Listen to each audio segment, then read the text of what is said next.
नमस्कार, वंदे मातरम दोस्तों। हमारे चैनल में आप सभी का स्वागत है। आगे बढ़ने से पहले हमेशा की तरह आपसे एक छोटा सा अनुरोध है। अगर आप हमारे चैनल का वीडियो पहली बार देख रहे हैं या अभी तक चैनल को सब्सक्राइब नहीं किया है, तो कृपया चैनल को सब्सक्राइब जरूर करें। इससे आप हमारे साथ जुड़े रहेंगे और भरोसेमंद एवं प्रामाणिक जानकारियां नियमित रूप से प्राप्त कर सकेंगे। चलिए अब आगे बढ़ते हैं। दोस्तों, आज की पहली जानकारी।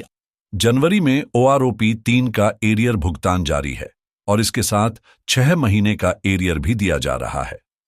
जी हां दोस्तों, जो संदेश आप देख रहे हैं वे इस बात की पुष्टि करते हैं कि जनवरी के महीने में, खासकर पिछले 2-3 दिनों में, कई पेंशनर्स को OROP 3 का रिवीजन और एरियर का भुगतान प्राप्त हुआ है।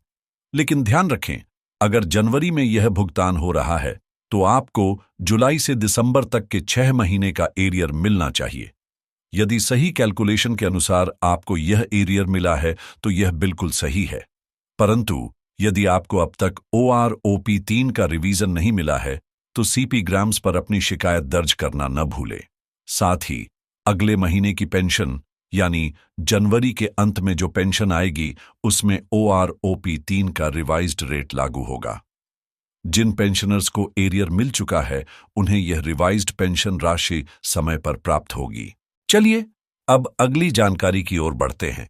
खुशखबरी है कि जनवरी का पेंशन एडवांस अब खाते में आ चुका है और जनवरी की पेंशन स्लिप भी जारी हो चुकी है। जी हां दोस्तों, यह पेंशन स्लिप भी जारी की गई है और पेंशन भी खाते में क्रेडिट हो चुका है और यह जनवरी के महीने की पेंशन है। अब मैं आपको एक संदेश दिखाना चाहूंगा जो आप साइड में देख सकते हैं। इस संदेश में लिखा है, डियर नायक निनल कुमार नारायण, आपके बैंक अकाउंट नंबर फलाना में 54,060 रुपये की राशि क्रेडिट की गई है, जो कि लम्प सम पेमेंट के रूप में है। यहां पेमेंट लिखा हुआ है जो पेंशन के भुगतान को दर्शाता है। ये जो पेंशन आपके खाते में जनवरी के महीने में जमा हुआ है वह वास्तव में जनवरी की पेंशन नहीं है दोस्तों। यह उस पेंशन का हिस्सा है जो दिसंबर महीने में कुछ पेंशनर्स को नहीं मिली थी। पेंशन का भुगतान दिसंबर में कुछ पेंशनर्स का रुक गया था और इसका कारण था लाइफ सर्टिफिकेट का अद्यतन न होना। जो पेंशनर्स दिसंबर के अंत में अपने लाइफ सर्टिफिकेट को अपडेट करने के बाद जमा कर पाए, उनके लिए पेंशन की प्रक्रिया फिर से शुरू हुई। हालांकि क्योंकि पेंशन का प्रोसेस पहले ही शुरू हो चुका था, इस कारण उनके पेंशन का भुगतान अब जनवरी में हुआ है। यह पेंशन एडवांस के रूप में आया है, जैसा कि स्पर्श की तरफ से इंटीमेशन मैसेज में बताया गया है। दिसंबर महीने में जिन पेंशनर्स को पेंशन नहीं मिली थी, उनका पेंशन जनवरी में आ गया है। जैसे ही उनका लाइफ सर्टिफिकेट अपडेट हुआ, जनवरी महीने में उनका दिसंबर का पेंशन लम्प सम पेमेंट के रूप में उनके खाते में जमा हो गया। यह पेंशन स्लिप भी जनवरी महीने में जारी हुई है, लेकिन इसमें जो अमाउंट दिखाई दे रहा है वह 30 जनवरी को आने वाली पेंशन का ही है। आप इस पेंशन स्लिप को देख सकते हैं जिसमें लम्प सम पेमेंट के रूप में यह राशि दिखाई जा रही है। इसका मतलब है कि यह भुगतान पहले के महीनों का है, जो अब लाइव सर्टिफिकेट अपडेट होने के बाद पेंशनर्स को प्राप्त हो रहा है। नायक निनल कुमार नारायण जी को जो पेंशन आया है वह 3,060 रुपये है, जो कि 31 दिसंबर को उनके खाते में आना था। लेकिन लाइव सर्टिफिकेट न जमा होने के कारण वह पेंशन नहीं आया था। जैसे ही उन्होंने लाइव सर्टिफिकेट जमा किया, यह राशि जनवरी महीने में उनके खाते में क्रेडिट हो गई और इसलिए उनका जनवरी महीने का पेंशन स्लिप भी जनरेट हो गया। इससे यह स्पष्ट है कि जिन पेंशनर्स को दिसंबर महीने का पेंशन लाइफ सर्टिफिकेट की वजह से नहीं मिला है, उन्हें तुरंत अपना लाइफ सर्टिफिकेट जमा कर देना चाहिए ताकि उनका पेंशन समय पर मिल सके। आइए अब हम अगली जानकारी की ओर बढ़ते हैं। 3 जनवरी को JCO को गैजेटेड सिविलियन ऑफिसर के बराबर पेमेंट और पेंशन ग्रेड पे देने के संबंध में जो मामला उच्च न्यायालय में चल रहा था, उसकी सुनवाई हुई। जैसा कि मैंने आपको पहले बताया था, यह मामला ओडिशा उच्च न्यायालय में था। अब इस केस की सुनवाई 3 जनवरी 2025 को हुई और इस संबंध में जो आदेश जारी हुआ वह आप सामने देख सकते हैं। यह आदेश माननीय उच्च न्यायालय का है, जो कि इस मामले की सुनवाई से संबंधित है। नए सुधार गगन बिहारी बेवरा जी के केस के बारे में, जिसे मैंने 2 दिन पहले बताया था, आप देख सकते हैं कि इस आदेश में कोर्ट ने सरकारी पक्ष को 2 हफ्ते का समय दिया है। साथ ही अगर कोई अतिरिक्त एफिडेविट फाइल करना हो तो उसके लिए 1 और हफ्ते का समय दिया गया है। इस प्रकार कुल 3 हफ्ते का समय बढ़ा दिया गया है। अगली सुनवाई इस केस पर 31 जनवरी 2025 को होगी।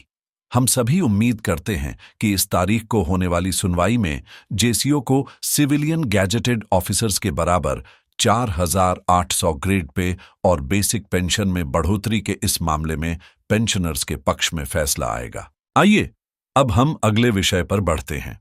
एंट्री लेवल पे के बारे में पीओआर द्वारा किए गए सफेद झूठ का पर्दाफाश हुआ है। जी हां दोस्तों, कभी कभी जब आप जवाब प्राप्त करते हैं तो उसे दोबारा जांचना चाहिए।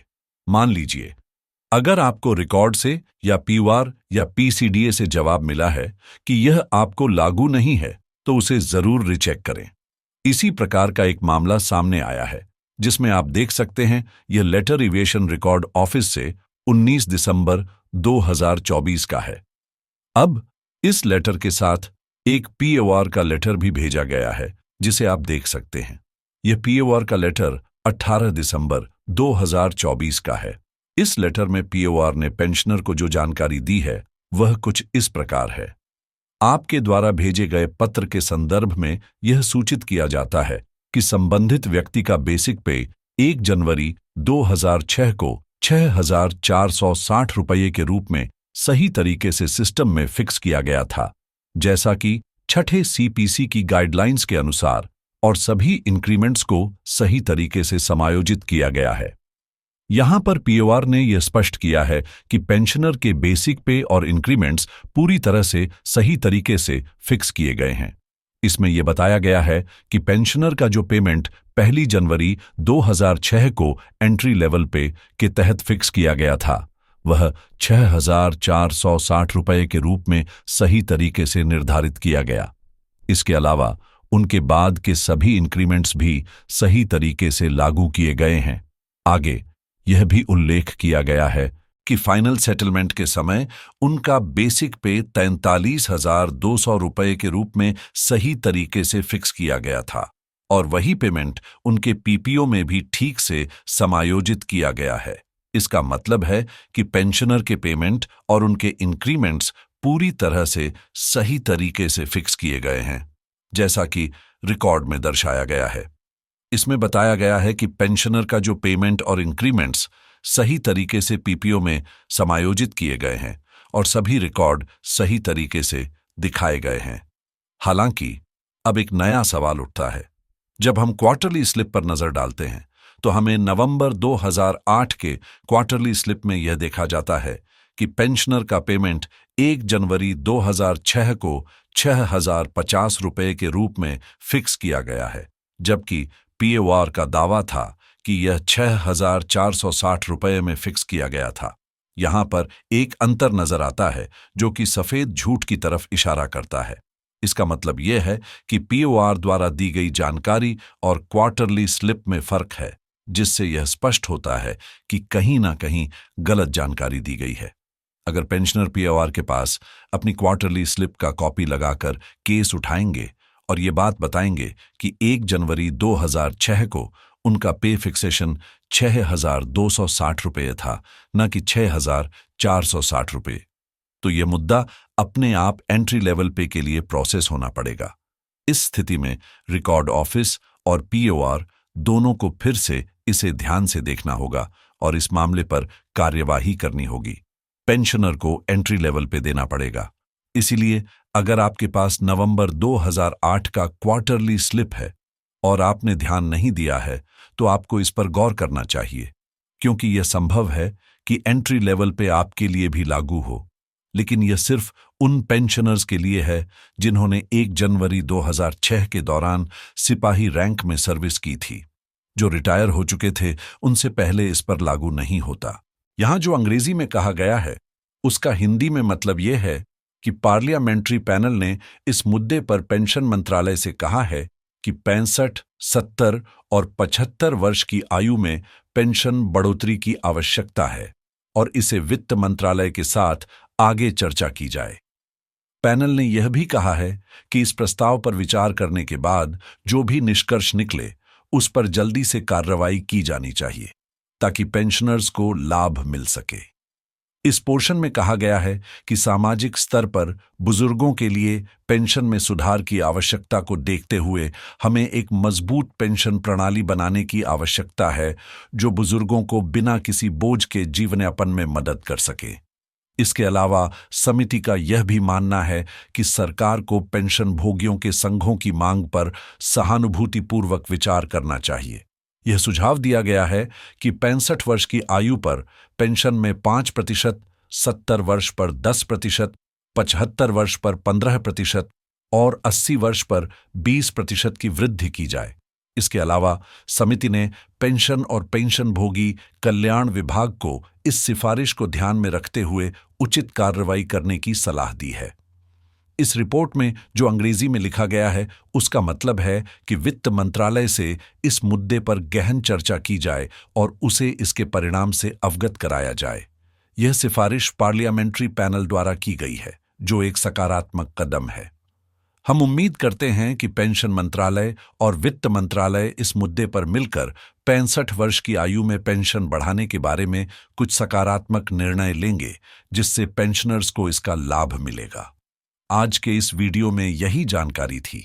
आगे भी कोई ऐसी जानकारी देने के लिए मैं फिर से हाजिर होऊंगा। तब तक के लिए जय हिंद दोस्तों।